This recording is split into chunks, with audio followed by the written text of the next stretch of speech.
इस वीडियो में हम बात करेंगे स्टेजेस ऑफ एडिटिंग की। इनसे क्या मतलब है? ये कुछ स्टेजेस हैं जिनकी वजह से अगर इनको स्टेप बाय स्टेप फॉलो करके आपका जो एडिट है, जो आपका वर्क फ्लो है, वो आसान हो जाएगा। इसकी छोटी सी एग्जांपल मैं आपको इस तरह से दे सकता हूँ कि अगर आप एक फिल्म इन्वायरमेंट में काम कर रहे हैं, एज एन एडिटर आप काम कर रहे हैं, आपको नहीं पता कि फ़िल्म का स्क्रिप्ट क्या है, फिल्म किस तरह से शूट हुई है, किन डेज़ में शूट हुई है, किस तरह से उसका ऑर्डर है, आप बिल्कुल ब्लैंक हैं। लेकिन जब आप एडिट पे बैठते हैं तो उसके लिए आपको कुछ लॉग्स, कुछ स्क्रिप्ट, कुछ चीज़ें मिलती हैं और आपको डाटा अपना उस तरह से ऑर्गेनाइज करना पड़ता है ताकि आप जब चाहें जिस सीन में चेंज कर सकें या उसको एडिट कर सकें। तो उसके लिए पूरा एक वर्क फ्लो है और इसको हम डिवाइड करेंगे स्टेजेस ऑफ एडिटिंग में।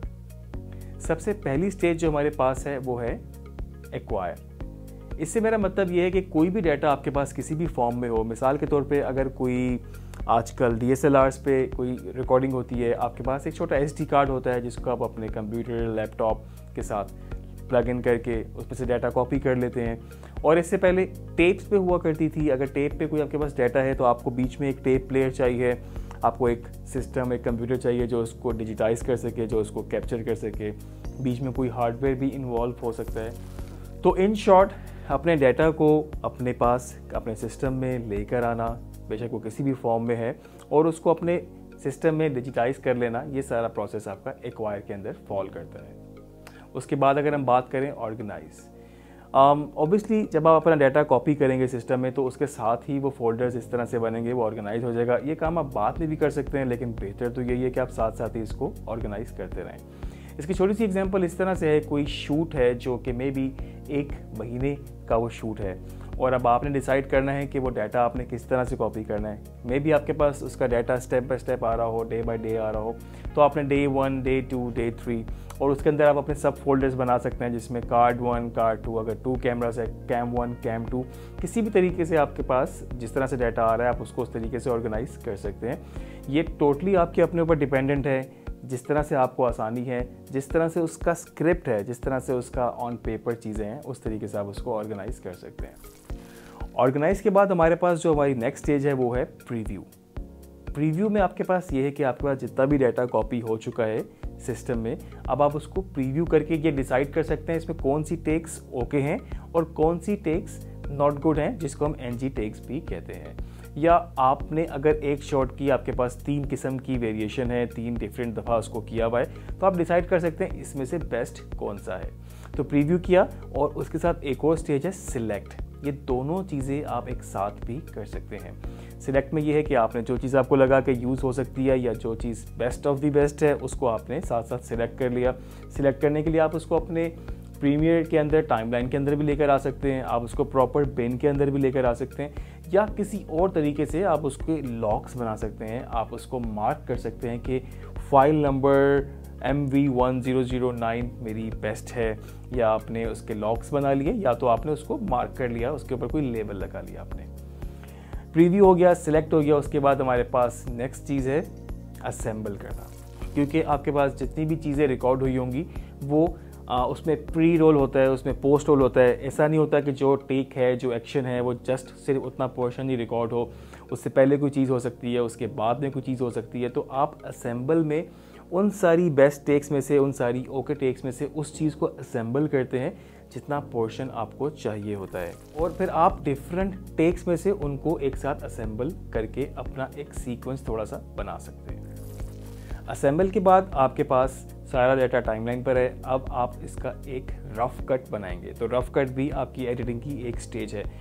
रफ कट में आपके पास ये मार्जिन है कि आपका जो स्ट्रक्चर है वो सामने आना शुरू हो जाता है। आपको पता लग जाएगा कि क्या इसका स्ट्रक्चर है, किस तरह से स्टोरी बन रही है, कहीं पर कोई चीज़ मिस तो नहीं हो रही, कहीं पर कोई चीज़ चेंज कर सकते हैं, कहीं पर कोई रीशूट की रिक्वायरमेंट तो नहीं है, कहीं पर कुछ ऑडियो ख़राब तो नहीं है।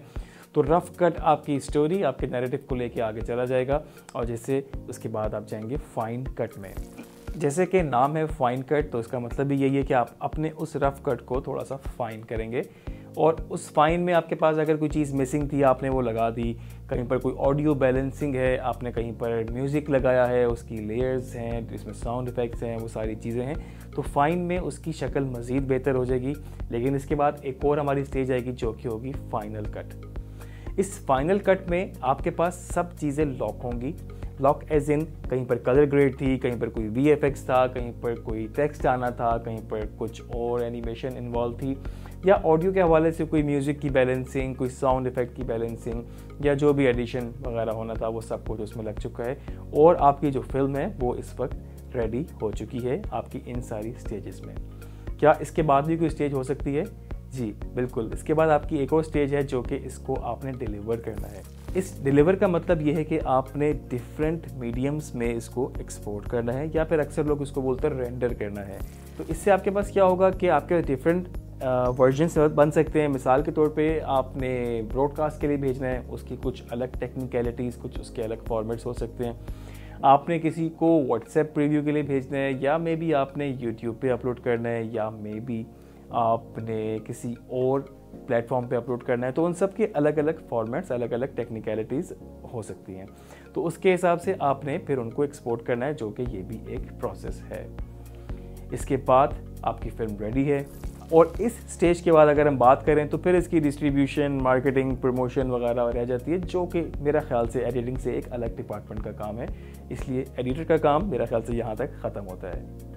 हम क्विकली इसको समराइज़ करते हैं। ये जितनी भी स्टेजेस हमने देखी, मेरा ख्याल से बहुत सारे लोग इसको स्किप करते हैं और मेरा अपना मानना ये है, जो कि मैंने खुद एक्सपेरिमेंट भी किया हुआ है क्योंकि मैं भी पहले इसको फॉलो नहीं करता था, लेकिन जब मैंने इसको फॉलो करना शुरू किया तो मुझे लगता है कि मेरे काम में, मेरी आउटपुट में काफ़ी वाज़ेह डिफरेंस आया है। थोड़ी सी जो आपकी फ्रस्ट्रेशन होती है वो भी कम होती है। अक्सर ये होता है कि एक चीज़ आपके माइंड में होती है कि इस चीज़ को मैंने इस तरह से एडिट करना है, लेकिन जब टाइमलाइन पर आते हैं, जब छोटे छोटे टुकड़ों में चीज़ होती है तो वो बिल्कुल गेम बदल चुकी होती है। तो बहुत सारी चीज़ें दिमाग में होती हैं लेकिन ऑन स्क्रीन वैसी नहीं आ रही होती। तो इन सारी स्टेजेस को फॉलो करके मेरा ख्याल से आपका कंट्रोल ज़्यादा बेहतर रहता है, आपकी कमांड बेहतर रहती है और चीज़ों की आउटपुट भी बेहतर रहती है। अगर इस वीडियो से रिलेटेड आपको कोई भी कन्फ्यूजन हो तो ज़रूर हमें कमेंट करके बताएं। हम कोशिश करेंगे आपकी कन्फ्यूजन को दूर करें और बाकी नए टॉपिक्स को भी एक्सप्लोर करें।